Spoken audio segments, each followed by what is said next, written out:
tiene que ver con el apóstol que se va despidiendo de sus hijos espirituales antes de su partida prevista y profundizar sus bases doctrinales.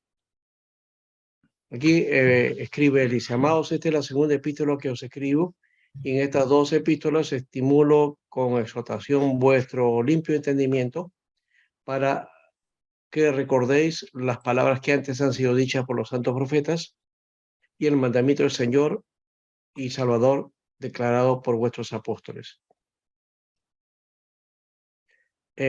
Aquí parece que su partida, ¿no? Tiene que ver con la muerte de Pedro, que ve anticiparse. Y dice: pero considero justo estimularles la memoria entre tanto que estoy en esta morada temporal, puesto como que dentro de poco tiempo debo dejar mi frágil morada, como me lo ha declarado vuestro Señor Jesucristo. También procuraré con empeño que después de mi partida vosotros puedan tener memoria de estas cosas en todo momento. Entonces, esta carta es una carta en alguna manera de despido, ¿no? Está mencionando ahí su pronta salida, su pronta muerte, ¿no?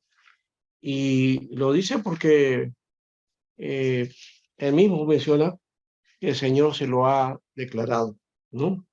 Que lo ha dado a conocer. Entonces, esto creo que es un elemento fundamental ahí de la relación con Dios, ¿no? Entonces, en la segunda carta, entonces nos dice de este modo, voy a leer entonces el capítulo 2, el versículo 13 al 15, de esta manera dice: recibiendo el galardón de su injusticia, ya que tienen por delicia el gozar de deleites cada día. Estos son inmundicia y manchas, quienes aún mientras comen con vosotros se recrean en sus errores. Bueno, está hablando, a ver si eso es. Ah, no, estoy hablando de este acá. Capítulo 2, el capítulo 1 es, discúlpeme. Capítulo 1, versículo 13. Pues tengo por justo, en tanto que estoy en el cuerpo, el despertaros con amonestaciones, sabiendo que en breve debo abandonar el cuerpo, como nuestro Señor Jesucristo me ha declarado. También yo procuraré con diligencia que después de mi partida vosotros podáis en todo momento tener memoria de estas cosas. Esto está afirmando, esto es de lo que dice la Reina Valera, y lo que está aquí es de la Reina Valera actualizada, por eso que he leído la RB 60. Los destinatarios aquí en esta carta parecen ser los de la primera carta, ¿no? No se trata entonces de cómo opinan algunos comentaristas de una epístola más universal que la primera, ¿no? Sino que parece ser el mismo auditorio en todo caso, ¿no? Así dice en la introducción: a los que han alcanzado una fe igualmente preciosa como la nuestra, por la justicia de nuestro Dios y Salvador Jesucristo, ¿no? Esta es la introducción que hace, ya no menciona a los expatriados, pero esa mención de cuando él ya se está despidiendo, dice: así como se escribí, ¿no? Está refiriéndose a una primera carta, a la anterior, ¿no? Aquí demuestra cuán estrecha es la remarcación de estas epístolas como universales. En cierto sentido, aún las epístolas del apóstol Pablo son universales, porque por medio de ellas Dios sigue hablando a los creyentes de todo el mundo y de todos los tiempos. En particular, así como en su primera epístola, el apóstol Pedro se refiere a un problema que golpeaba a sus lectores: la persecución que se había desatado en los tiempos del emperador Nerón, que ya mencionamos aquí. Moisés menciona de alguna manera, no hay evidencia de eso, ¿no? En su segunda epístola se refiere a cómo contrarrestar el problema de los falsos maestros con sus enseñanzas radicales en sus creencias y antinómicas en la práctica. Son creencias que van contra la ley, ¿no? La fecha de la carta, aquí, la mención de Pedro en 3:15, además de ser un indicio de la fecha temprana de esta segunda epístola, ¿no? Que está dentro del primer siglo, es un testimonio de la armonía teológica entre el apóstol Pablo ¿no? Y Pedro, ¿no? ¿No? La mención que hace de Pablo ahí, que consideraban que los escritos del otro eran escritura inspirada. Así lo hace mencionar o lo hace ver Pedro, y por eso podemos decir que Pedro no se refiere a un corpus epistolar que se relaciona con Pablo, porque eso, la fecha de segunda de Pedro, pues no estaba completo, ¿no? Eso se va a conocer en el siglo II, en el segundo siglo, ahí recién podemos hablar de un corpus paulino. Se refiere más bien a las epístolas de manera independiente, y entre ellas las que tratan de temas doctrinarios, no tanto de temas pastorales, los cuales no tienen por qué ser catalogados como cosas difíciles, sino más bien, pero se está refiriendo, ¿no? Con espíritu humilde y honesto a las antiguas cartas de Pablo, ¿no? Ahí está la epístola de los Gálatas, posiblemente también la de Tesalónica y otras más, ¿no? ¿Y por qué la de Gálatas? Porque hemos de tomar en cuenta que Pablo en dicha epístola habla de Pedro, y hay una situación de crisis, ¿no? En Gálatas 2, 11 al 14, ahí vemos, hay una situación, ¿no? Que no muy buena en la relación de Pedro y Pablo, ¿no? Eh, de alguna manera, podemos decir también que Pedro y Pablo vienen a ser um, los apóstoles por eminencia, ¿no? Y por preeminencia, ¿no? Tanto es que ya con los siglos la Iglesia de Roma, inclusive, trata de celebrar a estos dos principales apóstoles. Creo que no son los únicos, ¿cierto? Pero los que más destacan, por lo menos, ¿no? Se ve a Pedro destacando en Hechos de los Apóstoles y luego a Pablo. Y también, bueno, Pablo escribiendo sus epístolas, que son abundantes, y Pedro dejando por lo menos una referencia con dos epístolas, ¿no? Muy agazapado con respecto a las escrituras de Pablo. Y por otro lado también haciendo referencia seguramente a esa situación que vivió con Pablo en Gálatas, capítulo 2, o lo que Pablo refiere a lo que es que la actitud de Pedro con respecto a los gentiles y a los judíos en un momento en donde no era una actitud correcta según Pablo. Bueno, y también la recordación de hechos que mencionamos también, los primeros capítulos, donde Pedro es protagonista principal. Y por qué no también mencionar el Evangelio de Marcos, que en realidad el Evangelio de Marcos es el resumen bueno, no digamos de resumen, es en realidad el mensaje de Pedro, ¿no? Ese mensaje de Pedro, porque Marcos recibió de Pedro. Posiblemente, pero en su mensaje, en su predicación, en su enseñanza, repetía mucho, ¿ah? Los datos que se encuentran en el Evangelio de Marcos, ¿no? Mejor dicho, Marcos, cuando escribió su Evangelio, no lo escribió solamente porque investigó, buscó él de, de propia fuente, es decir, de la fuente que es Pedro, ¿no? De la misma boca de Pedro, escuchó el mensaje. Posiblemente él haya anotado, ¿no?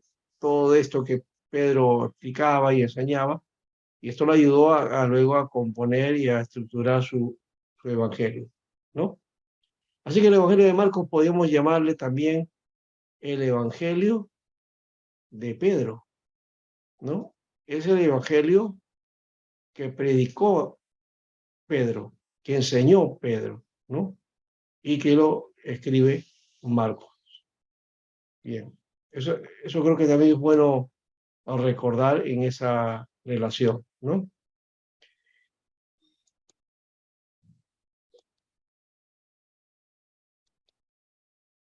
Algo más que podemos mencionar de esta carta. A ver, creo que se me fue por aquí.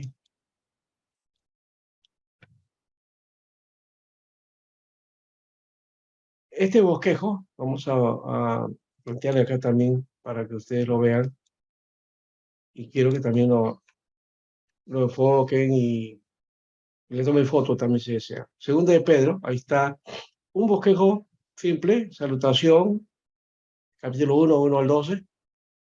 Eh, la gracia del conocimiento de Dios, capítulo 1, 3 al 21, ¿m? 13 al 21 sería. La gracia y el conocimiento amenazados por falsos maestros, capítulo 2, versículo 1 al 22. Y la promesa de la venida de Cristo, capítulo 3, 1 al 18, ¿no? Bien, eso es lo que tenemos en las cartas y ahora vamos a ir más bien eh, a hacer una especie de ping-pong con 1 de Pedro y 2 de Pedro, ¿no? En la 1 de Pedro vamos a ver los privilegios cristianos. Ahí se ve el renacimiento para una esperanza viva y una herencia incorruptible. Capítulo 1, 3 al 4, ¿no? Capítulo 1, 3 al 4. Luego vemos ahí el cuidado divino, capítulo 1, versículo 5, ¿no? El gozo inefable y glorioso, capítulo 1, 6 al 8. Luego la redención, capítulo 1, 18 al 20.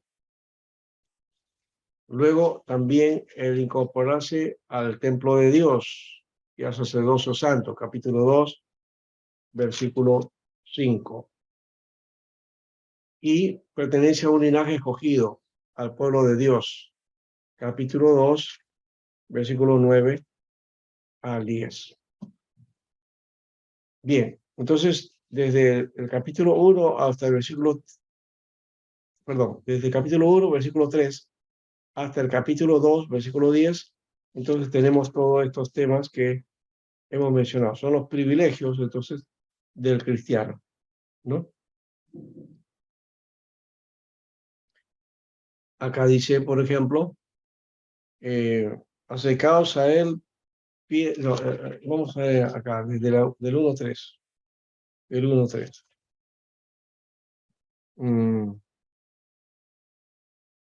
Aquí está la bendición que siempre se da al estilo judío, igual que Pablo también tiene este enfoque centrado.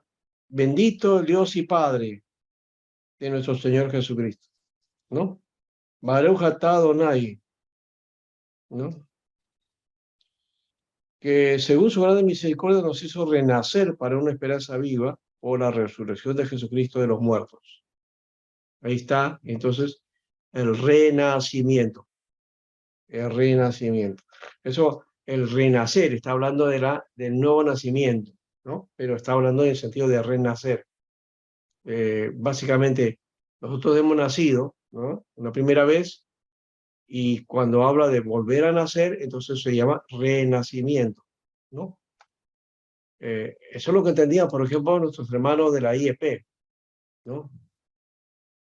Los hermanos de la IEP. ¿Sabe cómo había una revista de ellos que se llamaba Renacimiento? Y también creo que, si no me equivoco, un programa de radio también que hablaba de renacimiento, ¿no? Entonces, el renacer por una esperanza viva por la resurrección de nuestro Señor Jesucristo de entre los muertos. Esa es la base y de ese renacimiento. Y también está del cuidado, el gozo inefable, pero primero el cuidado, dice, que sois guardados por el poder de Dios mediante la fe, para alcanzar la salvación que está preparada para ser manifestada en el tiempo postrero. Aquí Pedro nos está dando quizás una idea diferente a lo que entendemos sobre la salvación, ¿no? Nosotros entendemos que la salvación ya la tenemos, pero él dice, para alcanzar la salvación que está preparada para ser manifestada en el tiempo postrero. Se está apuntando al final, ¿no? Y que la salvación finalmente la obtendrá al final. No es que no la tengamos ahora, sino que está hablando de completar esa obra y que la tendremos finalmente hecha, ¿no? Y la podemos gozar o por lo menos ya podemos eh, eh, vivir eternamente en base a esa salvación lograda, ¿no? La manifestación de ella, ¿no? La manifestación de esa salvación. Entonces está planteando eso, la manifestación. Ya la salvación la tienes, pero la manifestación de ella será entonces en el tiempo de Dios. En el versículo 6 del gozo, en el cual vosotros os alegráis, aunque ahora por un poco de tiempo, si es necesario tengáis para que ser afligidos en diversas pruebas, ¿no? Ya habla de aquello que hemos mencionado, las pruebas, las dificultades, las aflicciones. Para que sometida a vuestra prueba, o perdón, para que sometida a prueba vuestra fe, mucho más preciosa que el oro, el cual, aunque perecedero, se prueba con fuego, sea hallado en alabanza, gloria y honra cuando sea manifestado Jesucristo. Muy bien. Y lo dice a quien amáis, sin haberle visto, en que creyendo, ¿no? Aunque ahora no lo veáis, os alegráis con gozo inefable y glorioso. Ahí está el gozo inefable y glorioso. Luego también está hablando de la purificación, de la limpieza, que para el judío era un ritual también, ¿no? Había el rito de la purificación, del lavamiento, ¿no? Habiendo purificado vuestras almas por la obediencia a la verdad mediante el Espíritu, para el amor fraternal no fingido, amados unos a otros entrañablemente, con corazón puro, ¿no? Con corazón puro. Eh, eh, y otra vez también en el 23 hace mención a lo anterior que habíamos hablado, ¿no? Siendo renacidos, no de simiente corruptible, sino de incorruptible, por la palabra de Dios que vive y permanece para siempre. Luego está este aspecto de ser templo de Dios. Versículo 5 dice, el 2, 5 dice, vosotros también como piedras vivas, sed edificados como casa espiritual y sacerdocio santo para ofrecer sacrificios espirituales aceptables a Dios por medio de Jesucristo. ¿Dónde se hacían los sacrificios? En el templo, ¿no? Entonces, en la casa de Dios, ¿no? La casa espiritual, ¿ya? Y también siendo sacerdote, dice, por lo cual también contiene la escritura, y aquí vengo pronto, en Sion dejo la principal piedra del ángulo, escogida y preciosa, ¿no? Para vosotros, pues lo que creéis, Él es precioso, para los que no creen, la piedra que los edificadores desecharon ha venido a ser cabeza del ángulo, ¿no? Cabeza del ángulo, ¿no? Bien, en todo caso, ahí está el hecho de ese sacerdocio también, casa espiritual y sacerdocio santo, que está en el versículo 5 también, ¿no? Somos real sacerdocio, lo dice también en, en su carta, ¿no? En la segunda de Pedro, ahí está mencionado ese hecho. Entonces somos la casa de Dios, somos parte de esa casa de Dios y somos piedras vivas, ¿no? ¿Ya?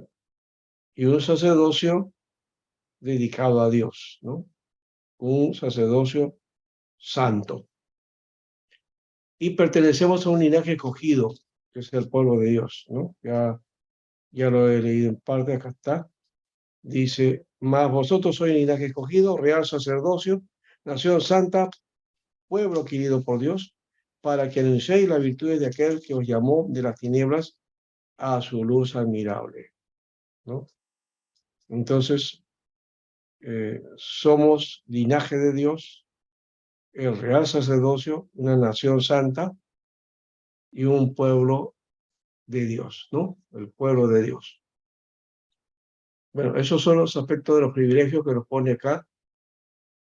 En 2 de Pedro vemos además 5 llamados, 5 llamados, 5 recordaciones, digamos así, 5 recordaris. ¿Qué debemos recordar? ¿Mm? El versículo 12 del primer capítulo nos dice: por esto yo no os dejaré de recordaros siempre estas cosas, aunque vosotros las sepáis y estéis confirmados en la verdad presente. Qué importante es hacer recordar. ¿Mm? Ya eso lo conozco, ya yo lo aprendí, ya sé, pero aquí la Biblia te dice que siempre es bueno hacer memoria, recordar aquello que Dios te ha enseñado, aquello que Dios quiere que estés firme en la verdad y confirmarte siempre en la verdad, ¿no? Así que este versículo es importante también, ¿no? No olvidar eso. Y Pedro recalca mucho eso, igual que Pablo también en otro momento, en las epístolas también dice eso. A mí no me es molesto recordar las mismas cosas, dice, ¿no? Ya, entonces, ese mismo espíritu de Pablo está en Pedro también, ¿no? No, yo no dejaré de recordarlo siempre estas cosas. Parece que esa es una lección bien aprendida y que se lo transmitió el Señor a los discípulos y ellos tenían que enseñar de la misma manera y nosotros también enseñar a la iglesia, a los hijos de Dios, a que siempre estén alertas, recordándoles siempre las cosas. Puede ser porque nos olvidamos, pero también por otro lado, porque no las tomamos en cuenta o que sí las sabemos, pero no las ponemos en práctica, ¿no? Ahora, también habla de las amonestaciones, ¿no?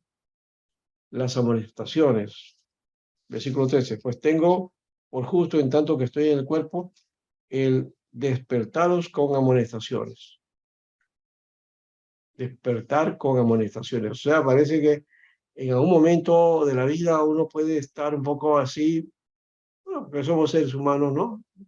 Decaídos, o la figura esta de metafórica es de la idea de que está casi durmiendo, ¿no? No sé cómo estarán ahora, de repente por ahí uno está igual de esa manera, ¿no? ¿No? Como que está así y para que ese momento en que un poco el cuerpo se le vence y la vista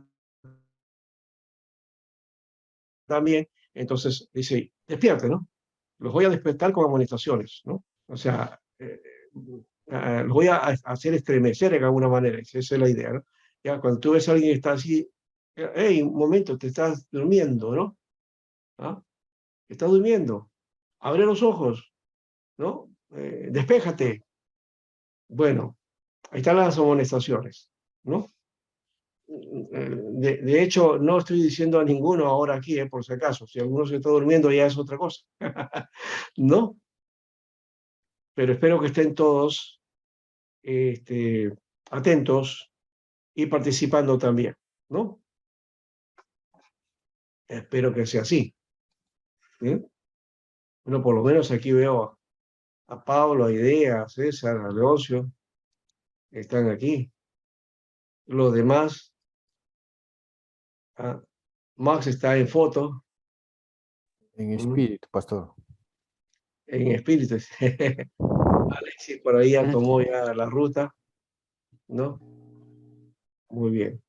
Bueno, por lo menos no se están durmiendo, ¿no? Espero, los demás no sé cómo están porque no se les ve. Bueno, hay que despertarlos entonces, ¿no?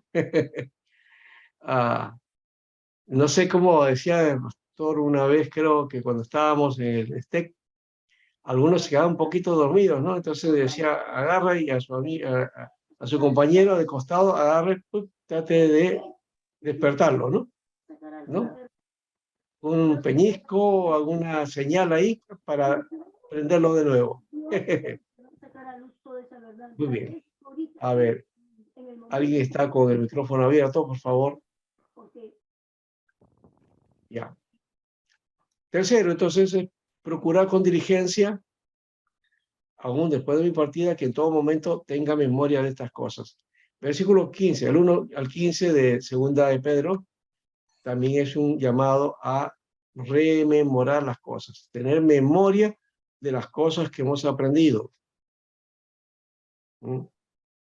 Tener memoria de las cosas que hemos aprendido. Continuamente estar repitiéndolas, ¿no? Algunos por ahí dicen, no, yo ya leí la Biblia, leí, ¿cuántas veces? No sé, 2, 3 veces, pero no importa, hay que seguir leyéndola, ¿no? Hay que seguir recordando las cosas de Dios. Capítulo 3, versículo 1, despierto con exhortación su limpio entendimiento. Otra vez habla de despertar, ¿no? ¿Ya? 2 veces está hablando de despertar. ¿No? Amados, esta es la segunda carta que os escribo y en ambas despierto con exhortación vuestro limpio entendimiento, ¿no? O sea, la exhortación lo toma como el despertar, ¿no? Despéjense, aclárense, traten de estar despiertos. Y luego, tengan memoria de la palabra y los mandamientos del Señor, versículo 2. Para que tengáis memoria de las palabras que antes han sido dichas por los santos profetas y del mandamiento del Señor y Salvador dado por vuestros apóstoles. Está hablando de todo el consejo de Dios, ¿no? Cuando todavía no existía la Biblia, ya hemos dicho que la Biblia es un producto posterior, ¿no? Tercer siglo más o menos, ¿ya? Pero ya estaba mencionando aquí el hecho de la palabra, tanto de los profetas como de los discípulos, apóstoles. Con diligencia, claro. Y la diligencia es, a ver, ¿qué es diligencia? No voy a pensar, diligencia es eso que hacían la gente que vivía en el antiguo oeste americano, ¿no? Y que tenía sus carretas, a eso le llamaban diligencia, ¿no? ¿No? Las carretas que, ¿no? Con las cargas y todo, y uno iba de pueblo en pueblo, ¿no? Y venía la diligencia, ¿no? La diligencia también traía el correo, ¿no? Así. Pero cuando habla de la diligencia de la palabra, no está hablando de eso, ¿no? Diligencia está hablando de ser diligente, estar, hacer las cosas de una manera, bueno, de aprisa sí también, pero correctas, ¿no? ¿No? De una manera correcta, con atención debida, con la responsabilidad que se requiere para el asunto, ¿no? ¿No? Responsabilidad y también poner todo nuestros sentidos a lo que estamos haciendo, ¿no? Eso es ser diligente, ¿no? Tener memoria de estas cosas, ¿no? Muy bien, la diligencia en el entendimiento, es eso. Muy bien, ahora sí,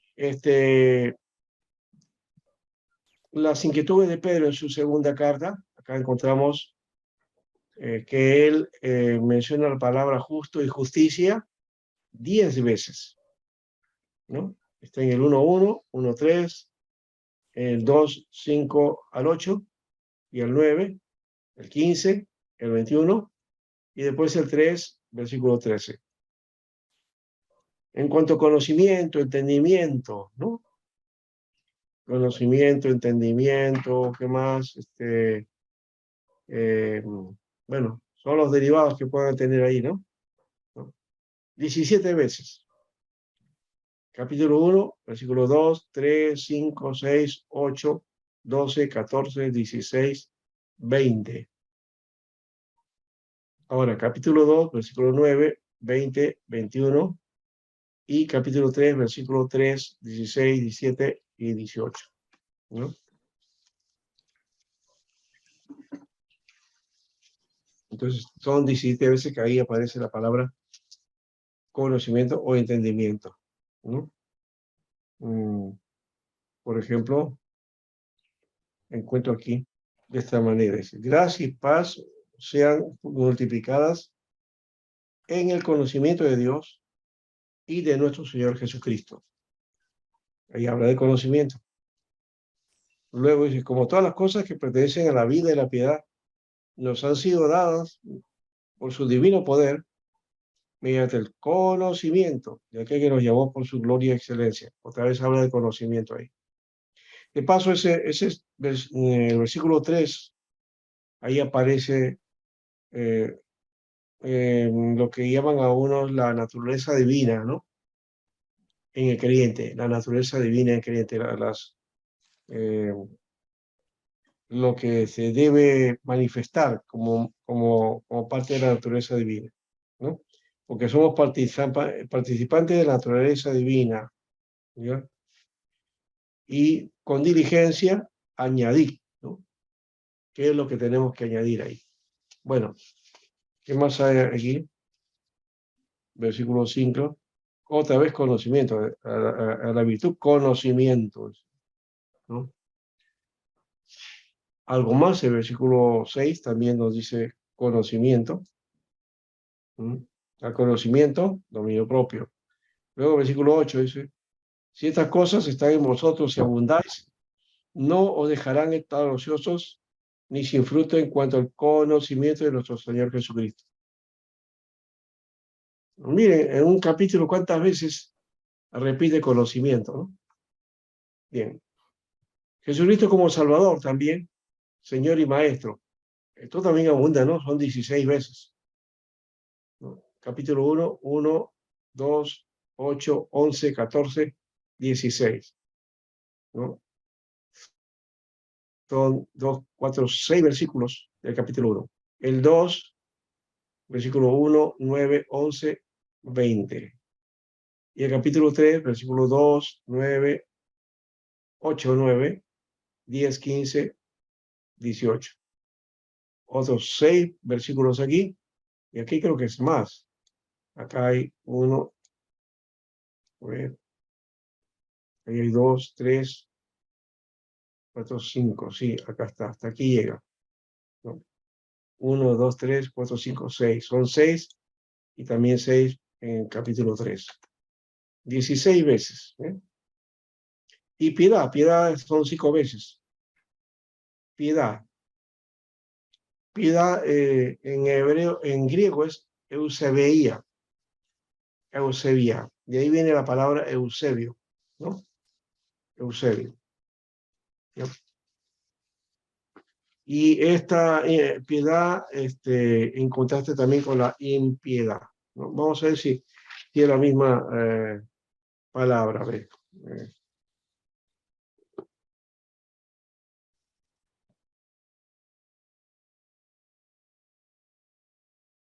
Y si es esa, entonces vamos a aplicarla también. Bien. En el capítulo 1, ahí está la palabra constante 5 veces, ¿no? Piedad, ¿no? 1, 3. Dice, como todas las cosas en nosotros, como todas las cosas de divino poder, de su divino poder, se hacen referentes en la vida y la piedad. Acá está, ¿eh? Eusebia, ¿no? Eusebian. Ya saben entonces que esa palabra, si alguno quiere ponerle a su hijo, si le nace un hijo, ya tienen alguna palabra aquí para utilizarla, ¿no? Eusebio, Eusebio, ¿no? O Eusebia también, ¿no? Depende quién nace, niña o niño, ¿no? Acá dice Eusebia, ¿no? Esto sería así más o menos, Eusebian, Eusebian, Eusebian, no, Eusebian, Eusebian. ¿Ya? Muy bien. La palabra piedad. Y eso va contra también la palabra impiedad, ¿no? Porque si está acá Eusebian, ¿cómo será la palabra impiedad? Pues vamos a buscarlo acá. La palabra impiedad, entonces, está en el capítulo 2, versículo 5.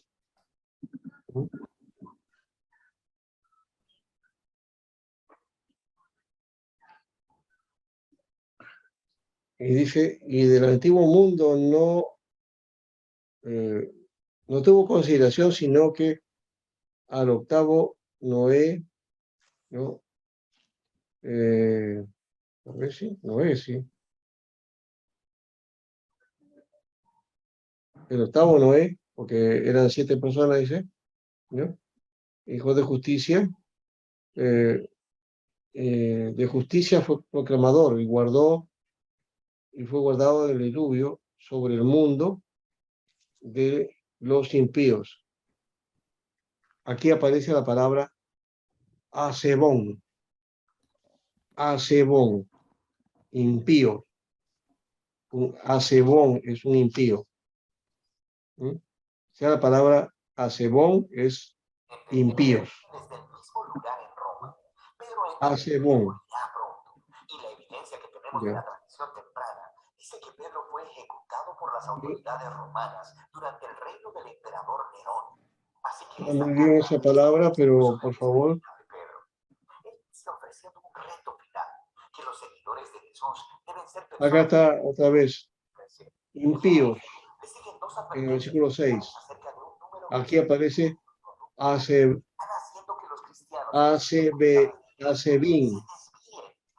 Asebín. O también Asebecín. Asebecín. Asebeín. Asebín. Asebín. Muy bien. A ver, ¿quién está aquí interrumpiendo? Hay un audio ahí, hay un audio. Es usted, pastor. No, no es el mío.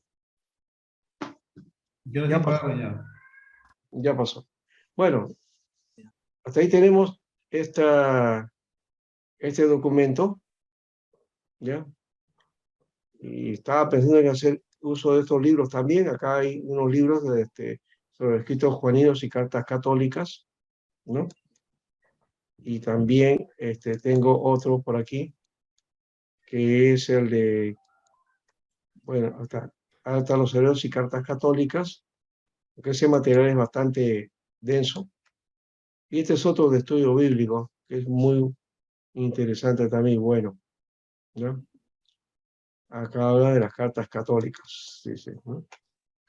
Ya saben que le llaman católicas porque son universales, ¿no? No tiene nada que ver con la Iglesia Católica, ¿ya? Bien, hay preguntas ahí. Yo quiero ahora presentarles para ir terminando algo que hemos hecho, propuso en el orden de las cartas, el orden que tienen estas cartas, que no son las mismas en nuestro texto, ¿no? Aquí está, el orden de las epístolas. Vamos a ver aquí. Ahí está. El orden de las epístolas universales. Este es el orden que tenemos en nuestra Biblia, ¿no? En este orden, ¿no? Hebreo, Santiago, primera de Pedro, segunda de Pedro, primera, segunda y tercera de Juan, y luego Judas. La próxima semana ya entramos a estas cartas, primera y segunda, y la tercera y la otra, la de epístola de Judas, la hacemos en la última semana, ¿no? Ahora, esto está en nuestras Biblias así, ¿no? Bien. Este grupo de epístolas sucede en nuestras Biblias en español al grupo de las epístolas de Pablo. Pero hay que ver que no es el orden en que aparece, ¿no?, en las epístolas, estas epístolas en la Biblia que se conoce como la Peshitta, o sea, la Biblia en arameo. La Biblia Peshitta aparece ordenadas con un criterio que parece que es cronológico, ¿no? Entonces aparece aquí Santiago primero, luego primera y segunda de Pedro, luego primera y segunda y tercera de Juan, y luego Judas, ¿no? Entonces, ¿cuál es la variación aquí? Hebreos, que vamos a mirar qué pasa con eso. En la lista de la visita, la epístola de los Hebreos está incluida entre las epístolas del apóstol Pablo, justo antes de Apocalipsis, ¿no? Porque estas cartas están antes, ¿ya? El orden de que para ser canónica una epístola había de ser escrita por un apóstol y lleva a los editores de la Peshitta a definir que Jacobo, Santiago y Judas son los apóstoles Jacobo y Judas Mateo. Entonces por eso pone de esta manera el orden, ¿no? Y que aparece acá. Y este es el orden que ha llevado Moisés Chávez para hacer su estudio, ¿no? Nosotros estamos siguiendo el orden que aparece en nuestras Biblias, ¿ya? Esa es la única diferencia, ¿ya? Y para hacer un poquito más gráfico esto, que ya vamos cerrando también, voy a buscarles a ustedes acá el documento que a mí me interesa, por lo menos solamente el índice, ¿no? Para que ustedes lo vean. El índice de ese texto que tiene que ver con el texto bizantino, ¿ya? El texto bizantino. Voy a mostrárselos acá. Alguno dirá, ¿qué cosa es el texto bizantino? Bueno, eso es un texto del Nuevo Testamento, ¿ya? Que se conoce también como el texto, el Códice de Beza, ¿ya? Vamos a ver si está por acá. Ajá. No lo encuentro. Vamos a ver. Que tengo tantos textos que ahí se quedan. Vamos a ver si lo encontramos. Yo se los presento, ¿ya?